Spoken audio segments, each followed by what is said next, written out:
उत्तराखंड के मुख्यमंत्री पुष्कर सिंह धामी ने पुलिस स्मृति दिवस के अवसर पर पुलिस लाइन देहरादून स्थित शहीद स्मारक पर पुष्प अर्पित कर वीर शहीद जवानों को श्रद्धांजलि दी।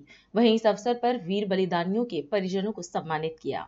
इस दौरान अपने संबोधन में सीएम धामी ने कहा कि पुलिस कार्मिकों के आवासीय भवनों के निर्माण के लिए आगामी वित्तीय वर्ष में 100 करोड़ की राशि आवंटित की जाएगी। साथ ही उनके पौष्टिक आहार भत्ते में 100 रुपए की वृद्धि की जाएगी। निरीक्षकों और सहायक उप निरीक्षकों के वर्दी भत्ते में 35 रुपए की वृद्धि एवं 9000 फीट से अधिक ऊंचाई पर तैनात पुलिस और एनडीआरएफ कर्मियों को प्रदान किया जा रहा है। वहीं उन्होंने बताया कि भविष्य की चुनौतियों को ध्यान में रखते हुए सरकार पुलिस बल को सशक्त और अत्याधुनिक बनाने के लिए निरंतर प्रयासरत है। आज के इस दिवस पर जिसमें हम उन अधिकारियों का, पुलिस कर्मियों का, जवानों का स्मरण कर रहे हैं जिन्होंने अपने प्राणों का सर्वोच्च बलिदान देकर अपने कर्तव्यों का निर्वहन किया है। इस अवसर पर यह दिन हम उन्हीं को समर्पित करते हैं जिन्होंने देश की सुरक्षा के लिए अपना सर्वोच्च बलिदान दिया।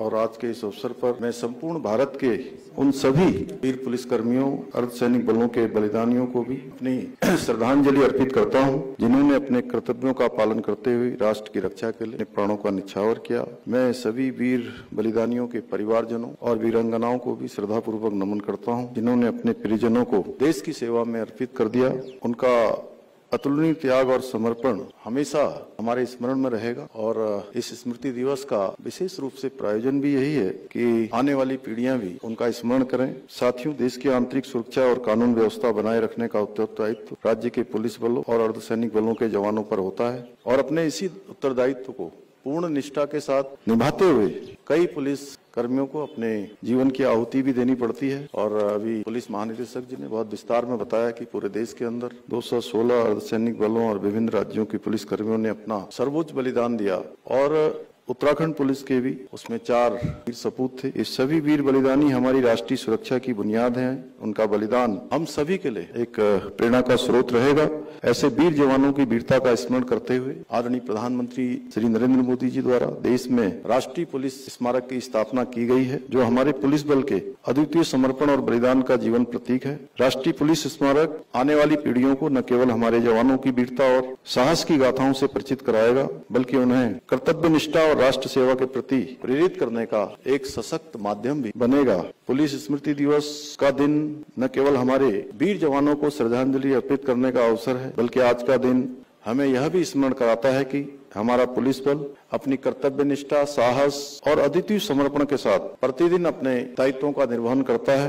पिछले कुछ वर्षों में हमारी पुलिस ने अनेक चुनौतियों का सामना किया है, चाहे वो आतंकवाद के रूप में हो या देश के विभिन्न क्षेत्रों में नक्सलवाद हो या प्राकृतिक आपदाएं हो या फिर कानून व्यवस्था से जुटी जटिल परिस्थितियां हों। हर परिस्थिति में हमारी पुलिस ने अदम्य साहस और वीरता, विवेक का अभूतपूर्व परिचय दिया है। साथियों, हमारे राज्य की अंतर्राष्ट्रीय 2 सीमाएं नेपाल और चीन से मिलती हैं, वहीं अंतर्राज्यीय हिमालय और उत्तर प्रदेश से भी जुड़ी हुई है। इसलिए हमारा प्रदेश भौगोलिक और सामरिक दृष्टिकोण से राष्ट्र की सुरक्षा के लिए अत्यंत संवेदनशील और महत्वपूर्ण राज्य है। ऐसे में हमारे राज्य में शांति और सुरक्षा को बनाए रखने में हमारे पुलिस कर्मियों की भूमिका और भी महत्वपूर्ण हो जाती है। मेरा मानना है कि किसी भी राज्य की पुलिस व्यवस्था उस राज्य की सुरक्षा और समृद्धि का एक अभिन्न स्तंभ है। हमारे राज्य की पुलिस भी सेवा की भावना के अनुरूप कार्य करते हुए शांति, कानून व्यवस्था बनाए रखने के लिए अनेक चुनौतियों को, जैसे नशा, साइबर क्राइम, महिला अपराध, यातायात व्यवस्था, चारधाम यात्रा, भूस्खलन, कांवड़ यात्रा आदि का प्रबंधन करती है। इस वर्ष भी जैसा अभी बताया गया 4 करोड़ और 40 लाख से अधिक श्रद्धालुओं का आगमन हमारे चारों धामों में हुआ है। इसके अतिरिक्त भी अनेक स्थानों पर देश और दुनिया के चाहे पर्यटक हो, तीर्थयात्री हो, श्रद्धालु हमारे राज्य में आते हैं और राष्ट्रपति जी, उपराष्ट्रपति, प्रधानमंत्री जी समेत अनेक हमारे महानुभाव उनके जो प्रवास होते हैं, उनके कार्यक्रम होते हैं, उसको भी सफलतापूर्वक संपन्न करवाने का काम करते हैं। अभी वैश्विक शिखर सम्मेलन हो चाक, उसमें भी पुलिस ने अपना योगदान दिया और भी अनेक अवसरों पर पुलिस हर एक उस अवसर पर जहां उसकी जरूरत होती है वहां पर पहुंचती है।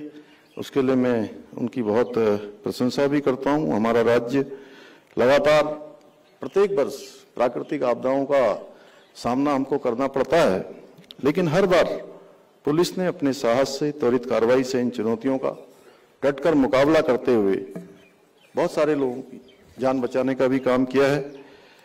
आज के आधुनिक युग में जब हम सब देख रहे हैं कि जिस प्रकार से ज्ञान विज्ञान तेजी से आज नई नई टेक्नोलॉजियां आ रही हैं, तो अपराध का स्वरूप भी बदल रहा है। ऐसे में पुलिस की भूमिका और महत्वपूर्ण और चुनौतीपूर्ण दोनों ही हो जाती है। हम न केवल अपने पारंपरिक अपराधों जैसे चोरी, डकैती, हत्या और महिला अपराधों से लड़ रहे हैं, बल्कि नशा और साइबर अपराध जैसे नए खतरों का भी सामना कर रहे हैं। हमें इन चुनौतियों का सामना करने के लिए भी एक ठोस योजना बनानी होगी। साथ ही जो नशा है वो आज हमारे लिए एक बहुत ही गंभीर खतरा बन चुका है। यह न केवल हमारी युवा पीढ़ी को प्रभावित कर रहा है, बल्कि इसके दुष्परिणामों को हमारे परिवार और समाज को भी सहना पड़ता है। इस समस्या से निपटने के लिए सरकार ने राज्य पुलिस की एक त्रिस्तरीय एंटी नार्कोटिक फोर्स का गठन भी किया है। इसके माध्यम से हमने ये संकल्प लिया है कि 2025 तक हम देवभूमि को ड्रग्स फ्री देवभूमि के रूप में स्थापित करेंगे। राष्ट्र सर्वप्रथम